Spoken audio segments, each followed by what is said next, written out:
पोईसा जिमखाना में खेल प्रेमियों के लिए एक महत्वपूर्ण कदम उठाते हुए विक्ट्री स्पोर्ट्स भारत के सहयोग से 2 अत्याधुनिक बैडमिंटन कोर्ट्स का भव्य उद्घाटन संपन्न हुआ।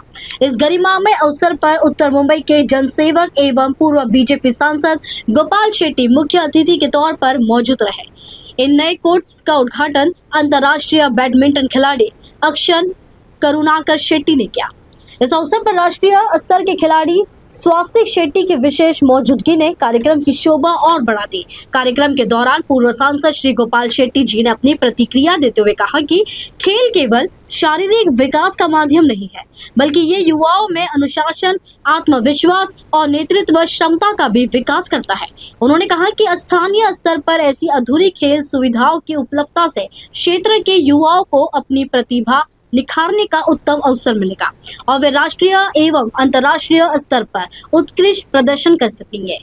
वक्ताओं ने विक्ट्री स्पोर्ट्स भारत और पोईसा जिमखाना के पदाधिकारियों की सराहना करते हुए कहा कि इस पहल से क्षेत्र में खेल संस्कृति को नई दिशा मिलेगी। इस अवसर पर श्री हर्षद मेहता, श्री करुणा शंकर ओझा, श्री दिलीप पंडित, श्री योगेश दुबे सहित अनेक गणमान्य अतिथि, खेल प्रेमी एवं स्थानीय नागरिक बड़ी संख्या में मौजूद रहे। कार्यक्रम का समापन खिलाड़ियों को शुभकामनाएं एवं धन्यवाद ज्ञापन के साथ हुआ। देखते हैं इस मौके पर बीजेपी के पूर्व सांसद गोपाल शेट्टी ने क्या कुछ कहा।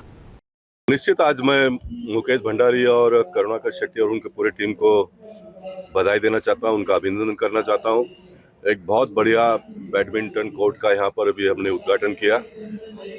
अक्षन शेट्टी जो इंटरनेशनल प्लेयर है और स्वस्तिक शेट्टी योगायोग हो सकता है ये, और अक्षन की मम्मी भी हमारे साथ में है और स्वस्तिक की मम्मी भी हमारे साथ में है।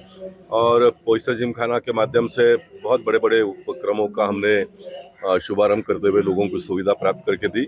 और एक नई सुविधा मैं मानता हूँ कि सिर्फ पोईसा जिमखाना ही नहीं, बोरीवली नहीं, तो उत्तर मुंबई और मुंबई की शान आने वाले दिनों में बढ़ाएगी, इतनी इसमें ताकत है। मैं अविनाश गुज्जर का भी यहाँ पर अभिनंदन करना चाहूँगा, जिसने आगे बढ़कर ये सारे कामों को किया है।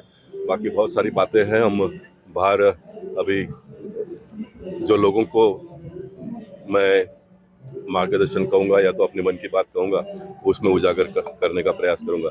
मैं फिर एक बार पोईसा जिमखाना के सभी टीम का अभिनंदन करता हूँ, अविनाश गुज्जर को धन्यवाद देता हूँ। करुणाकर शेट्टी पोईसा जिमखाना से जुड़ गए, उसके बाद में बहुत तेजी से हम आगे बढ़े और देखते देखते अक्षन इंटरनेशनल प्लेयर बन गया। और हमारा एक स्वभाव रहा कि परिसर में जो बच्चे इतना कामयाबी हासिल करते हैं उनको यहाँ पर बुलाए, उनका सम्मान करें हम। उसमें से ये स्वस्तिक भी आज यहाँ पर मिला। और अक्षन के मम्मी को तो बहुत बार ऐसा खुश होते हुए मैंने देखा है, लेकिन पहली बार स्वस्तिक की मम्मी को जब देखा तो उनको ऐसा लगता है कि पूरा दुनिया ही उनके हाथ में आ गया। इतनी खुशी होती है माताओं को जब अपने बच्चे कोई नया करते हैं, पराक्रम करते हैं। तो मैं फिर एक बार सभी बच्चों को शुभेच्छा देता हूँ, शुभकामनाएं देता हूँ। निश्चित देश के प्रधानमंत्री नरेंद्र मोदी जी को भी मैं यहाँ पर याद करना चाहूँगा, उनको धन्यवाद भी देना चाहूँगा, जिन्होंने खेलो इंडिया का कंसेप्ट लाकर पूरे देश में बच्चों को एक नई उत्तेजना प्राप्त करके दी है। महाराष्ट्र के मुख्यमंत्री तो देवेंद्र फडणवीस जी बहुत बड़ा काम करते हैं और निश्चित आने वाले दिनों में हम उनके भी माध्यम से खेल को और कैसा बढ़ावा दे सकते हैं उसके बारे में एक प्लानिंग करेंगे और उसको जमीन पर उतारने का भी काम करेंगे। सर, कोई भी इसकी जो लोकशाही है वो आम लोगों के लिए है, लेकिन बीच का एक दौर ऐसा चल गया कि जो आम लोग जिनको चुनकर देते हैं उन्होंने सिर्फ अपने परिवारजनों तक ही सोचा, अपने कुटुंब के लोगों तक ही सोचा। और ये इसमें उनकी भी गलती है ऐसा मैं मानता नहीं हूँ, कि हमारे देश का जो प्रजा है वो प्रजा अपने आंखों से सब गलत होता हुआ देखती है और मुख से कुछ भी कहने का प्रयास नहीं करती है। ये उसका नतीजा है। मैं मानता हूँ कि आने वाले दिनों में ये सारे बातों को पीछे छोड़कर आगे बढ़ने का प्रयास करना चाहिए। 1857 का जो आज़ादी की लड़ाई जब प्रारंभ हुई थी और 1947 तक का जो सफ़र रहा, उसमें जिन जिन लोगों ने अपनी योगदानी, अपनी कुर्बानी, अपने प्राणों को निछावर कर दिया, उसको सिर्फ हम स्मरण भी करेंगे तो भगवान ऑटोमेटिकली आपको बोलने की ताकत देंगे, ऐसा मुझे लगता है। और ये करने की आवश्यकता है, करेगा कोई ना कोई।